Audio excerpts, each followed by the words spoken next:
Welcome to a brand new episode of the Shit Appreciation Podcast. Today, our discussion is all about love. Love. Love.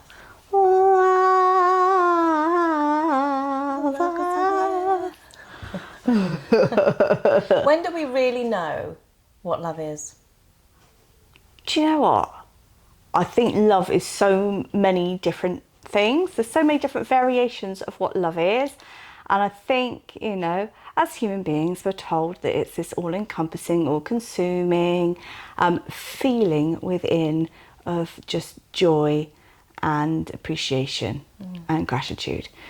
I think there's definitely different types of love there. I think there's obviously like familial love, and the love you have for your family members, love you have for your children. There's obviously friendship, and that's a completely different love again.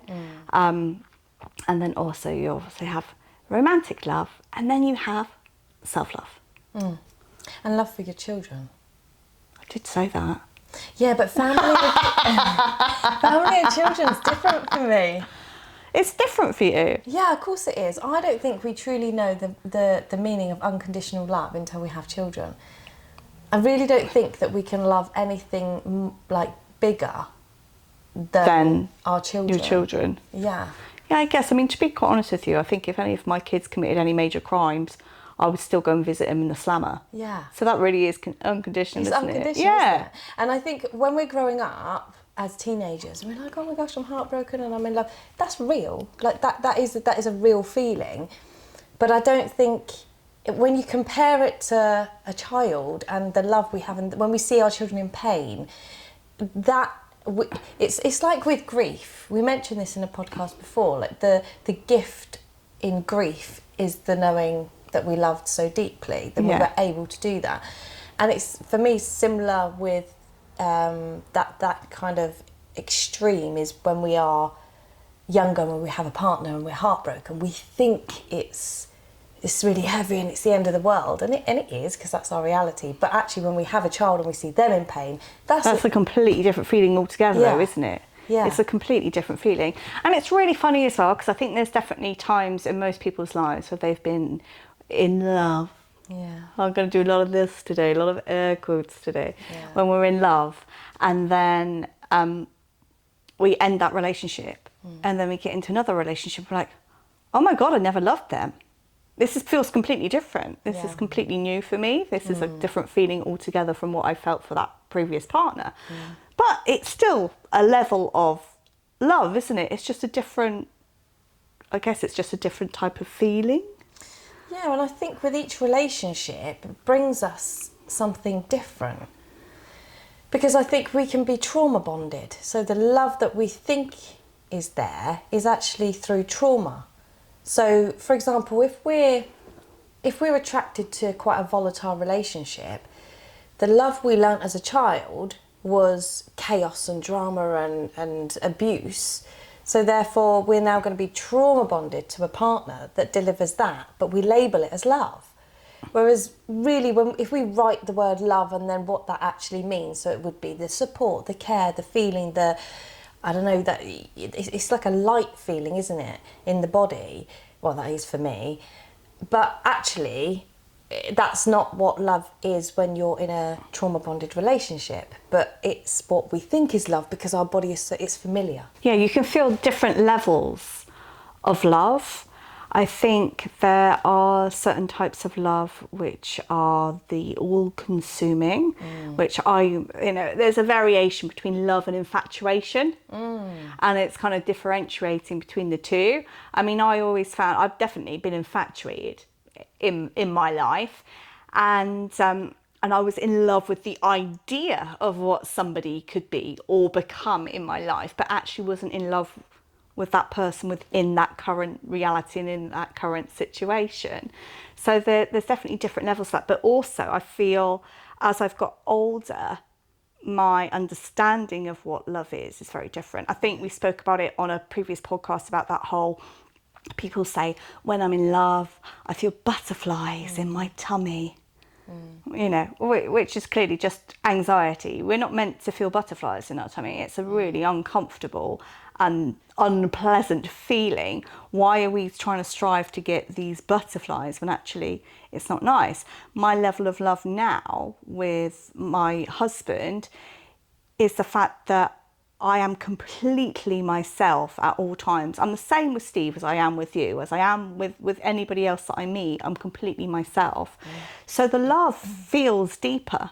And I think you also get a deeper connection and deeper love when you procreate with somebody as well. Oh, yeah, I couldn't agree with you more, which I think is when a relationship breaks down, I think that's why it's so difficult as well, because you've both seen each other at your most vulnerable and got through many of those times. So when the love then dissolves, it just feels bigger and heavier, doesn't it? Definitely. But yeah, I think there's all types of different ways to share love with people as well. And I think one thing for me over the years, every single one of my relationships have been very, very different, and I have loved and received love very, very differently. But I know that with Gary, I feel safe, totally 100% safe. I know he'd never lay a finger on me. He doesn't shout and scream. There's nothing when I'm around him that makes me feel unsafe. And I was ready to feel that love, whereas before I would probably have gone, oh no, he's not, you know, because some people can class the shouting and screaming as passion, which it can be, but then it's sort of tainted, isn't it? So that you're in a relationship where people are shouting and screaming, and then you interpret that as they care. Oh, they don't want me to go out because they care. They care. They love me. They love me, and they're jealous, and that's a good sign. You know, that's sort of how it's translated. Whereas actually, when you're totally safe around someone and the trust is really there within ourselves, for each other and for ourselves, it doesn't matter. You just live your life. You don't feel jealous when you feel secure. Yeah. And I think certainly an element of love is about being vulnerable and vulnerability, and to be able to be yourself completely, to be open and honest, and exactly that word that you said, safe. Yeah, and vulnerable. I love that as well, because actually I've never been able to be vulnerable. Well, I say I've never been able to be. I don't know if I haven't been able to be. I don't think I was ready to. And I think it's important that we own that part, that as we're going through this journey of healing and growing and expanding and finding new love, it's important to own the parts of us that we were experiencing. So I don't think that I was ready to be vulnerable in past relationships. Whereas I think I was so exhausted when I met Gary that I was like, actually, I'm just going to be this open book, and I am going to be vulnerable and see how it's received. And it was received beautifully, which means that now I can still be, you know, super vulnerable. So on the days where I don't love myself, I struggle to love myself, I know he picks that up for me. Yeah. Which is... That's beautiful. Yeah. I know. That's really special. Oh, I love that. Yeah. But I think, you know, love's not... When we're in love and we say, you know, we've got a long-term partner, or we've just started a relationship, it's really important to recognise that we are not responsible for the other person's happiness. And love will include all of those moments that aren't happy, that are difficult, that are stressful, as we grow into new people and new versions of ourselves. And to love ourselves through that process will help us be able to love the other person. Yeah. It's just allowing the flow of life, and not having to stifle and overthink, and to just really let go and let people be people. Yeah, and I believe, that might not be a truth, but I really strongly believe that we can only love someone as deep as we love ourselves. And I really believe that, because when I even look at my past relationships, I didn't love myself, and therefore that reflected in the relationship I was in and who I was with. Yeah. And then as soon as I started to have more self-love... Yeah, now that you've said that, I'm really ding, ding, ding, ding, ding, ding, ding, ding. Yeah. And I think, like, going back to when I was saying about, you know, infatuation and the difference between infatuation and love, the times that I know that I've been infatuated with somebody is when I felt most insecure in myself. Yeah, so it's almost like a, I need you to love me, I need you to love me, I need you to choose me, I need you to want me. I needed that. Yeah. I felt so insecure within myself that I had to have that individual. And you kind of almost create it. So it's like, well, I know I need that insecurity to be healed within me, so I'm going to behave like I'm infatuated with somebody. But the process of that is that I'm also going to look at this person and look at him and think, I need him to be all of these things to fulfill the love I don't have for myself. And then we're surprised that they don't feel that less. Why are we surprised? Yeah, because we're basically projecting what we need into somebody else when they don't have the ability to, they don't want to. They're past that. They're on the next chapter. Yeah. You know, they've grown past that themselves, kind of thing. So yeah, it's really interesting. I think also the difference between love and passion, because I think a lot of people, especially when they get into a relationship and then it has longevity, they feel that the love has changed or the love has diminished. But actually what has diminished is probably the initial passion and the initial way that you show up at the beginning of a relationship. And it's not sustainable. Let's be honest, it's not sustainable. I mean, I still have passion. I still, find my husband really attractive. We still have a passionate, intimate relationship. But obviously the beginnings of those relationships tend to be really, really heightened because everybody's almost showing up as their best self, aren't they? They're not necessarily being their true self. They're showing up as their best self. And then when that slowly diminishes over time, people look at their relationships and think that there is something wrong. yeah, like the love's fading. Yeah. Where's the love? But Yeah. it's different. Love and passion Yeah. are completely different things. And I think as well, as we grow older, as we grow wiser and heal more, love changes for us. So I love the fact that you've mentioned that, because I think there's so many people in long-term relationships that maybe there's that feeling of boredom as well. You kind of think, well, really, is this it? Like, is this... Where's all the sparks? Where's all the sparks? But I think it kind of translates into something else. So and also it depends also what our love language is, and I think that's really important to learn in a relationship. So one of my love languages is gestures. So acts basically. So if Gary was to come home and he's cleaned the house or he's made the dinner, I'm like, oh, this is awesome. Like I obviously love him every day, but I want to get even closer to him that day, because it's like, for me, as a woman who sort of runs the house as such, I feel the pressure of the house, and sometimes that can feel heavy. So when he comes and takes that pressure away, alleviates that burden. Yeah, for me that's like, oh yeah, I love you a bit more today, thanks. But also I guess it's because he's seen you, and he's seen that affects you, so he's done something about that because he wants to make you feel good and wants to alleviate that stress from you. Yeah, and that's also really poignant, because do you think that a long-term relationship that does have that sustained love within it is because both parties want to or get to know the other one well? Because obviously, we meet people in our lives, and I've met so many people, and they just kind of make do with the relationship. And really, when you speak to the individuals on a one-to-one, they don't really know the other person. They don't really know what truly makes them tick, what truly makes them happy, and they're not really that bothered. They won't go out of their way for it. But then you get other relationships that just go on and on and on. And I wonder if it's because we tap into, actually, who are they? What do they want? What do they need? How are they today? Yeah. I don't know. What do you think?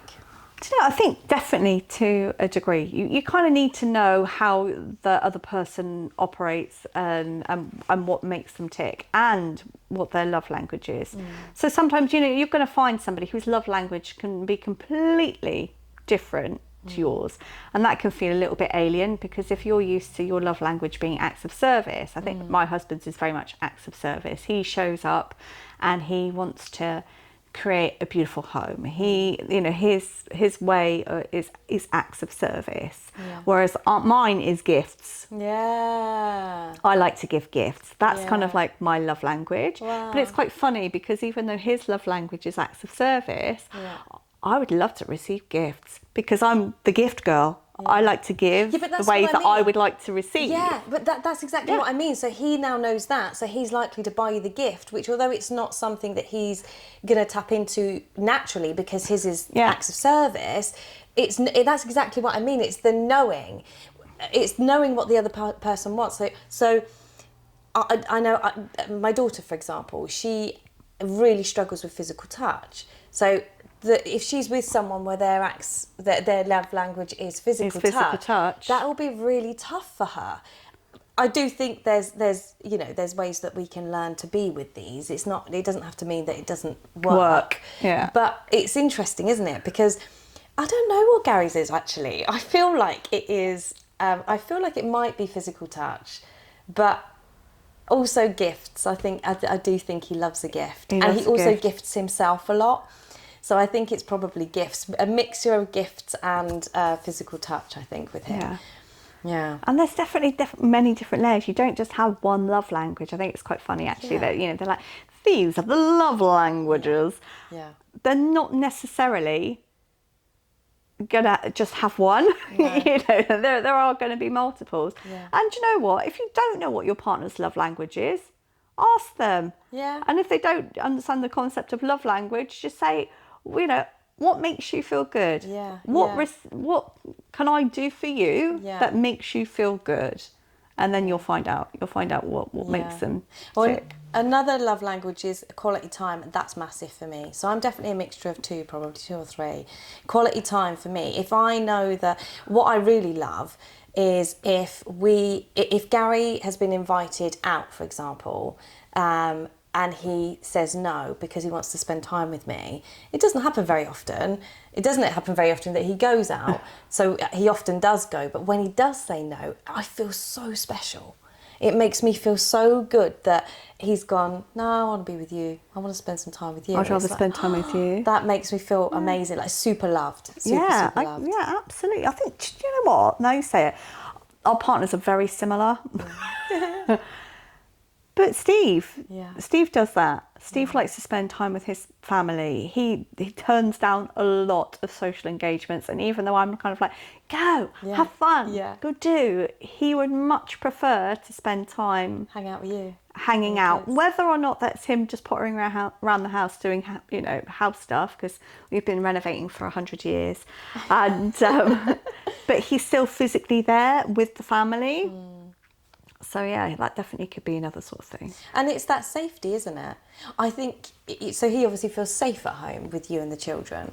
And that's where he flourishes and blooms the best and the most.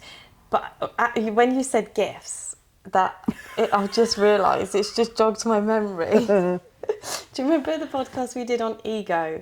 Oh yeah, it's all about me. No. How you were talking about... you'd love to buy things with labels. Yeah. And that ties in, doesn't it? So the way you love yourself is also by gifting yourself with those labels. Steve, if you want to buy me a gift, let it have labels. It's crazy, isn't it? There's one thing that I love is love. And if I watch a movie and there's love in it, I could cry. I'm like, oh, just love so much. And it makes Gary laugh actually, because he's like, you genuinely just love. And I really do. If I see someone walking down the street holding hands or having a quick kiss or whatever, I just think it's beautiful that two people have come together and they're sharing that moment together. There's how many billions of people in the world? And two people have come together and decided that's their one. Yeah, and it's awesome. But even if it's for just a limited amount of time, you've still experienced something that's magical that some people will never ever have the opportunity to experience. Yeah. And I think that kind of like leads us into some other aspects and elements of love. And also we briefly touched on it with grief. And the fact that when you are going through a deep grief, that the realization is that you experienced a deep love to be able to feel that deep grief. So even though it's incredibly painful and it can be a very turbulent time in your life, you know, the reason that you feel like that is because you were lucky enough to have really great love. Another sort of love aspect one wanted to touch on is also animals, and I know there's a lot of people out there that absolutely love their pets, and I have been one of those individuals, and I love my children desperately, but my love for my dog was so different because she was literally there for me through all of the turbulence within my life, and I was very, very grateful. But it's unconditional. But it's unconditional from her. Yeah. It was completely unconditional from her because she needed me. She relied on me. I was her world. And during a period in our lives together, she was absolutely my whole world. Yeah. Everything revolved around her. She was such a beautiful gift. Sadly, I lost her when she was 15 and a half. Literally 3 weeks after my second daughter was born, and that was a really, really horrific time for me because I had this joy of having a new baby, Which is love. which is all this beautiful love, Yeah. and then I had all the grief, Which is also love. which is also love. Yeah. And it was a really difficult time to bear. But I think because that bothers me. There's a lot of people out there going, oh, you know, well, it's an animal. You can't love that animal like you would love a child. But if you haven't had children or you don't wish to have children and you have a pet, that is your child to a degree. That is your everything. That is your world where everything revolves around. So I find it quite hurtful when people kind of dismiss that element of love. It's like dismissing the value, isn't it? It's like, well, they're not human. Well, they're not humans, so they're completely devalued. Yeah. But I'm telling you now, I felt more grief for losing that dog than I have any of my grandparents. Wow, yeah. I love that. I love your honesty because I'm sure that will resonate with so many people. And that's the type of conversation that would be really hard to have with people and to be open and honest about and to feel comfortable to share that. I mean, can you imagine just sort of sitting there? You wouldn't be able to tell your parents or your siblings that actually, no, I felt more pain when my dog died than when my grandparents died. But actually, it's so lovely that you've just shared that because I know that there's going to be so many There's people. going to be a lot of people out there that aren't able to verbalise that, but I absolutely feel that. And to this day, I mean, it's been 5 years and I still am in grief. You know, that beautiful girl was such a massive part of me and my life and the transition through some very, very dark and difficult times. And it's incredibly sad, but the reflection of it was, you know, although I don't think I would want to ever go through it again currently at this time, and I know a lot of people, like, if they're having an animal bereavement, you know, can either get another dog relatively soon or another cat or another whatever they've got relatively soon. For me, it was just a no. But the appreciation of the fact that I had that much love for that much time, what a blessing! What an absolute blessing! And, you know, although at this moment in the conversation we're talking about animals, but that goes for humans, that goes for people, and that also goes for friendships. You will grieve those things, but you are allowed to feel that because you were privileged enough to have great love during that time. Yeah, I couldn't agree with you more. And I think, again, touching on friendships, I know that there's one particular friend that we parted ways probably about 10 years ago. No, I don't think there wasn't like a big, you know, hoo-ha or anything. That was it. It was over. And I dream about her sometimes, and I still think about her, and I'll still check in and see what she's up to sometimes. And because I miss her so much. You still love her? Exactly, yeah. And whether or not we would be compatible as friends now, it sort of doesn't really matter because we were, and that's what I remember. You love the version of her that you knew. And the version of me that I was when I was with her. Because, you know, we all bring out so many different versions, you know, when we're with different people of ourselves kind of thing.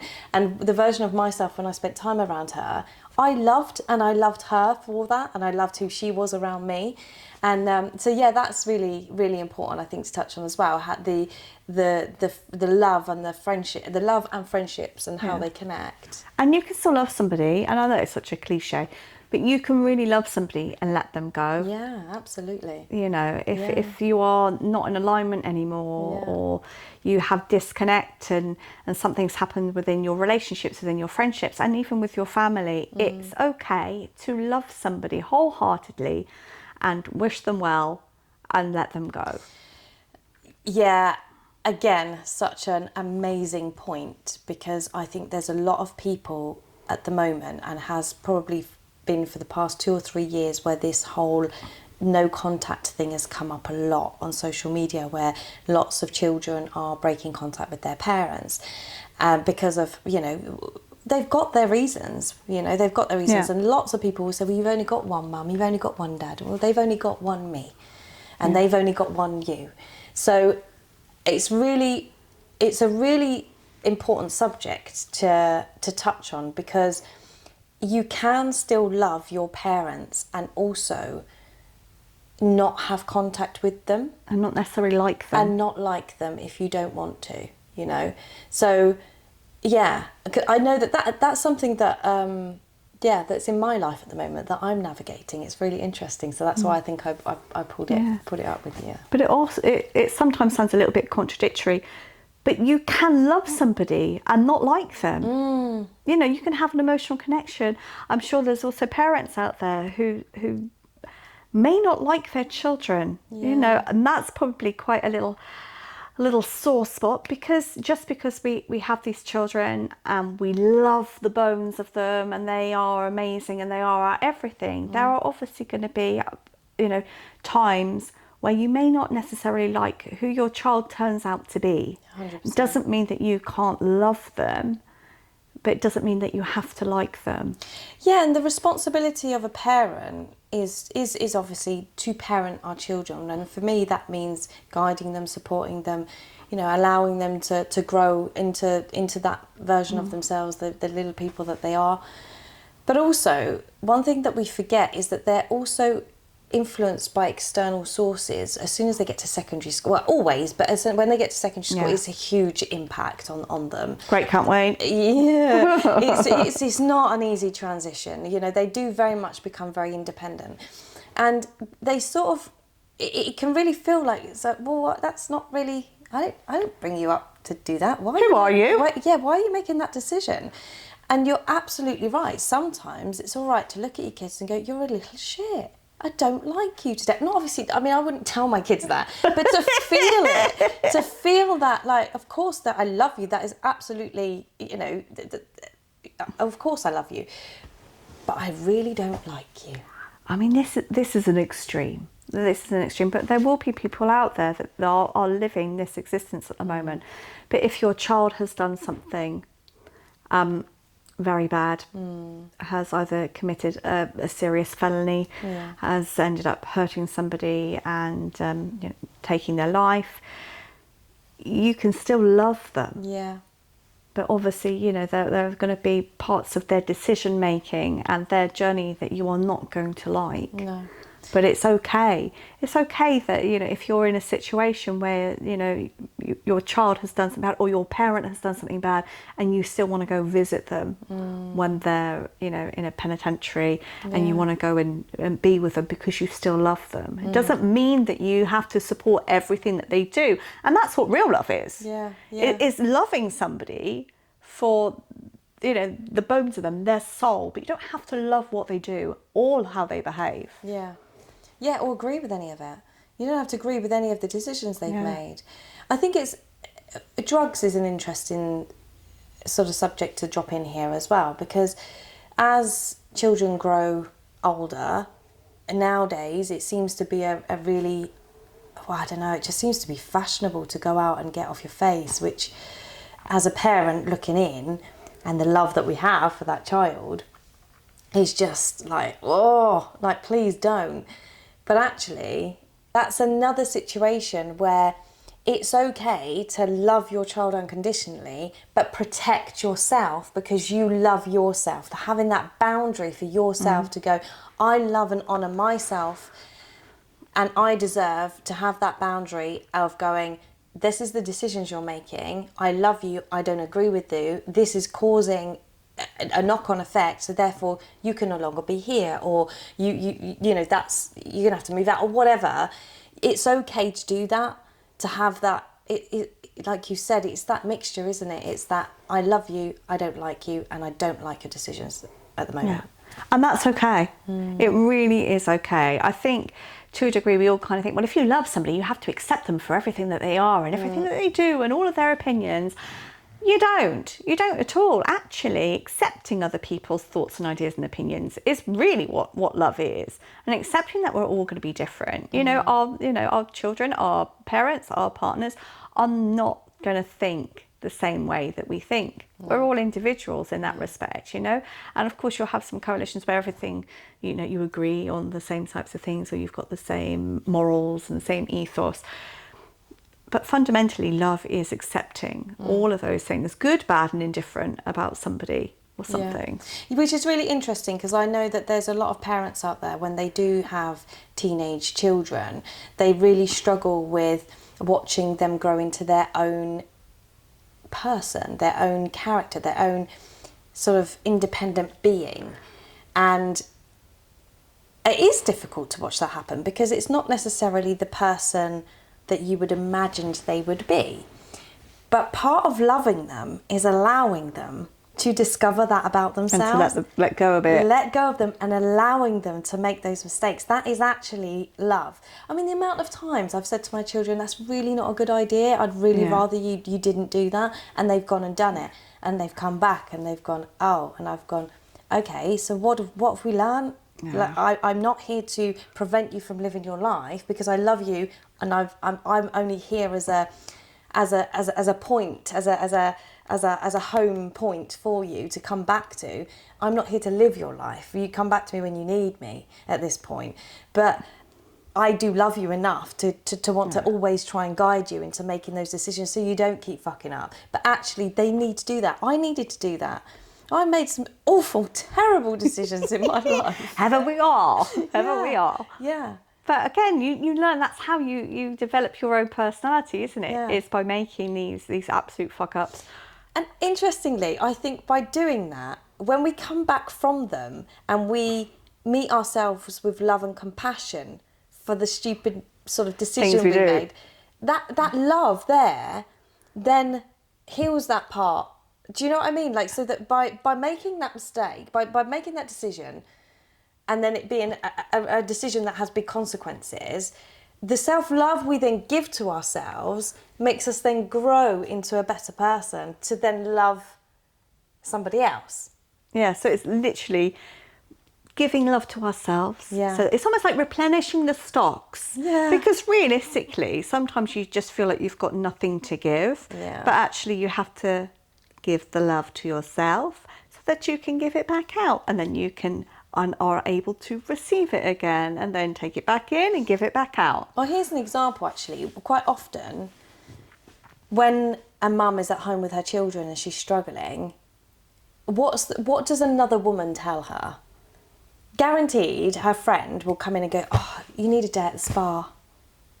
You need some self-love. You need some pampering. Yeah. You need to replenish the stocks. Yeah. I use that quite a lot. I'm like, you need to replenish the stocks. Yeah. You can't keep giving and giving on an empty tank. You need to replenish. Yeah. Have a bit of time for yourself. Yeah. And years and years ago, when women gave birth, they would stay in hospital for 2 weeks and the midwives would look after the babies so mum could sleep. And recover. Oh, they don't do that now, do they, NHS? No. No, they don't. Oh, you've been sliced open, off you go home. Yeah, 24 hours. Oh, you can't feel your legs, off you go. You're a single mum, don't worry about it, you'll be fine. They're not loving us. They're not loving us at all. No, and that's a good point. They're not, so therefore we need to step it up. for ourselves and love ourselves. So maybe love is just letting go and not being in control. Yeah.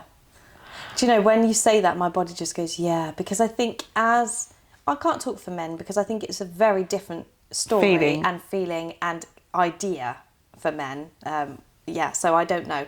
But for me, when you just said letting go and not controlling everything, my whole body just relaxed. And I was like, the world feels like it's on our shoulders as mums. You know, we're juggling all these things, like the kids' schools, our own work, blah, blah, blah, blah, blah. There's a lot because we're emotional, we're maternal. That's the role we tend to take on. I'm generalising a bit here, but, as a whole. So I think having all of that pressure that's linked to everybody else apart from us, sometimes just going, yeah, I can't control this. I don't want to control this. Allow this to unfold and I'll step in when I'm needed. Yeah. I think that makes me feel good inside. Yeah, letting go of control. And you cannot control how your partner thinks and feels about you. You cannot control how your parents think and feel about you. You cannot control how your friends, your children, you cannot control it. And I think the best and easiest way to really love yourself and to love others freely without judgment is to let go of control. Yeah. Yeah. And the more we focus in on ourselves, and this is where this can touch on ego again. A lot of people often say, oh my God, look at them loving themselves. And it's frustrating because actually, no, that's just an egotistic form. But actually, when we truly love ourselves, you will see someone who truly loves themselves because they will be at peace. And the internal love that they have means that anybody and everybody around them that spends time with them learns also how to love themselves because of the decisions that they're watching from the other person, the way they're showing up, what they're saying, how they're communicating, what they prioritise in their day. And that's just so important. It's one of my things. I love people. It's one of the reasons I'm in the job that I'm in. I just really love people, and I want them to love themselves enough to keep themselves safe. I mean, health and safety, I know it's incredibly boring, but there we go. But what I like to do in the area that I'm working in is, because it's such a hard sell, and it is a hard sell, don't get me wrong, nobody wants to, put on a pair of safety glasses or no one likes health and safety. Nobody wants it. They think you're the police. But what I purposely do is I go around and I will give them a realistic version of what could happen if you don't do it. It's like, why aren't you loving yourself? Because if you love yourself, you don't take unnecessary risks. You just don't, because you value your life and you value yourself and you value the lives of your children and your friends and your family that would be affected by that. So it is a bit of a culture thing, but I think I do that. I don't think I fully love myself by any degree, but the amount of love that I do love in myself, I want to give it to others and I want to give it freely, and I want them to feel a little bit of that. That's what I mean. That's what I mean when I said I don't think love is you can only love someone as deep as you love yourself, and the love you're able to share with others is a reflection of how much you can love yourself. Yeah. Everybody can just give a little bit. Yeah. Everybody can just give a little bit of love. It doesn't mean you're going to, have a passionate moment with some random people, but giving a little bit of love, like a compliment, a smile, a hello, a something small, is you giving out love. Do you know, there's this guy on TikTok who walks around the street giving bunches of flowers out. I've seen to random people. I mean, how, and honestly, the people that are receiving it literally almost fall apart, and they're like, what? Why? And to me, this is love. Let's share more of this. This is what human beings should be doing. It's what makes us feel good. Yeah. We feel good when we have love. Yeah. And it doesn't necessarily matter where it comes from. We feel good when we have love. It is the highest energetic form. It is what everybody strives to have their whole lives. is love. Yeah. So why aren't we giving it more freely? And that, I'm not, as I said, I'm not in the sense of free love, 60s, peace and Yeah. love, but peace and love, come on. We had someone... Just be kind. Yeah, we had someone knock at our door last night. It was an older neighbour, and Gary went and helped them, and she came back today and she said to me, "Thank you so much for last night." And I said, "Oh, no problem, anytime."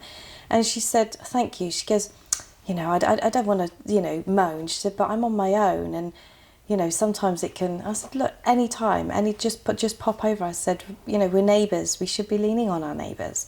Yeah. And I really believe that. That's how I feel humans are meant to be. Are meant to operate, yeah. And I think we are so sort of hurt. Like, you can see, like I just mentioned, you can see someone who really loves themselves and you can see someone who really doesn't. Yeah. And there are so many more people walking the planet that absolutely hate themselves by, like you said, you don't take risks if you love yourself. There's people going out without driving licence, drinking and driving.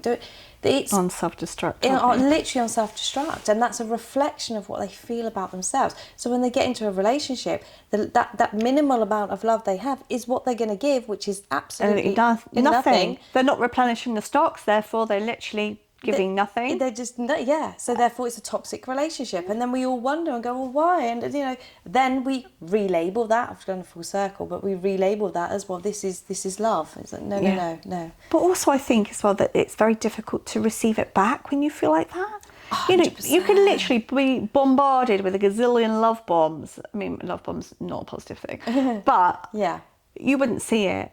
You wouldn't see it. You could have somebody stood in front of you who was like, the perfect partner for you, and you would not see it because you are not ready to receive it. And their nervous system isn't actually equipped for that communication as well. They don't... If we've never loved... the form of love that I learnt as a child that a man should give me was abusive. So I then went on and found abusive men because that was familiar. So when we look at the millions of other people in the world that have experienced something similar, that's what we're reproducing. So when someone is, abusive because they've watched their dad be abusive, for example, or their mum, whatever, their nervous system will not feel comfortable receiving softness, calmness, peace, love. It just won't, and they will repel it. It will literally be that self-sabotage of, go away, I can't have this. This is not what love is for me, because their version of love was abuse. So how do you go about reprogramming yourself from having that state of mind where love is abuse and love is hard and love doesn't come easy? How do you reprogram yourself as an individual to accept it the way that it really is meant to be received? So I don't think it's a very quick process, and I think it takes a lot of work, but it's really, really worth it. So one of the ways that I did it, and the ways that I share with people, is first of all, get to know yourself as you are. Then figure out what love means for you. So like I said earlier, writing it down, and then noticing the people around you. So you'll see that everybody around you is the same type of human, so they're also suffering, they're not able to love themselves. So suddenly you've got this pattern and you've got a reality, you've got a real kind of honest view of your life. And then it's really nervous system based. So then it's about the internal talk, a lot of inner child work, like really tapping into those parts of you as a child where you didn't receive that love, and reparenting yourself so that you know how to love yourself from a new way. Because so if you look at a child that is suffering, and say it's as small as they've fallen over, they've fallen off their bike, they've run inside, they've gone, "Mum, Dad, look at this," and they've gone, "Oh, whatever, go away." I mean, that's a very small situation. Sounds a bit like me. That dismissal. Well, that child will then go, "I'm on my own. No one's here when I fall. When I hurt myself, so when I'm hurting, so at this point it's physical, but that will translate to emotional. So when I'm in physical or emotional pain, no one's here for me." And also the opposite. So if we come in and someone's on us too much and not allowing us, so that controlling, it's also, I can't because they're going to invade me. They're going to literally take over and not allow me to be me in that moment. For example, lots of parents do the kind of, oh, shh, don't cry. It's control again, isn't it? It's control because they don't like seeing their child cry because they love them. It's all done through love. They struggle to see their child cry, so they say don't cry. But actually the child needs to cry. So you're basically thinking of yourself in that moment. And not the child. And not the child, because it hurts you to see them cry, which is based in love. So, but when we experience that as a child, it's really important to go back to those moments and reparent those moments. So show up as you, as the parent for yourself. And once you do that, your nervous system will start to calm down. Lots of breath work, lots of meditation as well, lots of positive reinforcement. And what I mean by that, because I don't like the whole kind of positive thinking cliche thing, is when you're listening to a meditation and they've got some really beautiful soft language in there. We've got some really beautiful soft language in there that can really help. And that's how I would start anyway. So, what's your little takeaway from today? My takeaway today is I think love is all about people. I think everything is all about our connection with one another. I think love is community driven. I think love is based in friendship, in family, in children, in romance. All of those things is your own community. Those are your family, your friends, your lover. They're your community. Yeah. So I think I think people are lacking that so much in this world. I really, really do. And I think, from my perspective, I think community is key. Find the people that lift you up. Find the people who allow you to be vulnerable. Find the people that you can let go of your control with and stick to them like glue. Yeah, you're safe people. Yeah. How about you? I think mine is really appreciating that there are so many ways that we can love, and to really get to know yourself so deeply on how you love yourself, so that you can teach somebody else what you would like to receive from them in relation to love, and then also making sure you are able to do that for the other person. And that to me is the love exchange. The communication, the love communication. Yeah. Beautiful. Amazing. I love you. I love you. We love you. We love you. Bye.